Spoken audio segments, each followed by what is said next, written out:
প্রিয় মুক্তিকামী ছাত্র জনতা, আমরা দেখতে পাচ্ছি যে আমাদের এই অভ্যুত্থান এবং বিপ্লবের পরেই দেশে অরাজকতা নাশকতা করছে ফ্যাসিস্ট এবং তাদের দোসররা।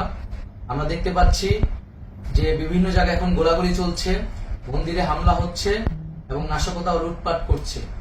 আমরা মনে করি আমাদের যে ছাত্র নাগরিকদের অভ্যুত্থান তাকে নস্যাৎ করার জন্যই পরিকল্পিতভাবে এই ধরনের ঘটনা ঘটানো হচ্ছে।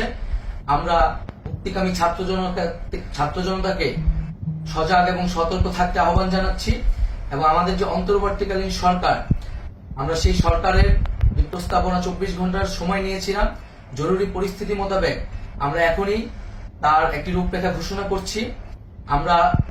আমরা সিদ্ধান্ত নিয়েছি যে সর্বজন গ্রহণযোগ্য আন্তর্জাতিক খ্যাতিসম্পন্ন নোবেল পুরস্কার বিজয়ী ডক্টর মোহাম্মদ ইউনূসকে প্রধান উপদেষ্টা করে অন্তর্বর্তীকালীন সরকার গঠন করা হবে এবং ডক্টর মোহাম্মদ ইউনূসের সাথেও আমাদের কথা হয়েছে।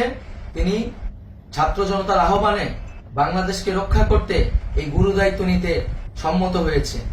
আমরা সকালের মধ্যেই আমরা এই সরকার গঠনের প্রক্রিয়া দেখতে চাই। রাষ্ট্রপতির কাছে আহ্বান থাকবে যে দ্রুত সময়ের মধ্যে ডক্টর মোহাম্মদ ইউনূসকে প্রধান উপদেষ্টা করে অন্তর্বর্তীকালীন সরকার গঠন করা হোক এবং এই অন্তর্বর্তীকালীন সরকারের বাকি সদস্যদের নামও আমরা সকালের মধ্যে ঘোষণা করব। প্রিয় বন্ধুগণ, দেশে যে অরাজকতা চলছে, মানুষের জীবনের নিরাপত্তাহীনতা চলছে, সেজন্য আমরা রাষ্ট্রপতির কাছে আহ্বান জানাচ্ছি দেশে আইন শৃঙ্খলা পরিবেশ ফিরিয়ে আনার জন্য দ্রুত সময়ের মধ্যে কার্যকর ব্যবস্থা নিতে হবে এবং আইন শৃঙ্খলা বাহিনীকে সহযোগিতা করার জন্য মুক্তিকামী ছাত্র জনতাও রাজপথে থাকবে এবং অন্তর্বর্তীকালীন সরকার গঠন না হওয়া পর্যন্ত মুক্তিকামী ছাত্র জনতাকে রাজপথে থেকে তাদের যে অভ্যুত্থান, সেই অভ্যুত্থানকে রক্ষা করতে হবে। প্রিয় বন্ধুগণ, আমরা রক্ত দিয়েছি, শহীদ হয়েছি। আমাদের যে প্রতিশ্রুতি একটি নতুন বাংলাদেশ গঠন করার জন্য, সেটিকে আমাদের অবশ্যই বাস্তবায়ন করতে হবে এবং অবশ্যই ছাত্র জনতার প্রস্তাবিত সরকার বাদে কোনো ধরনের সরকার কিন্তু মেনে নেওয়া হবে না।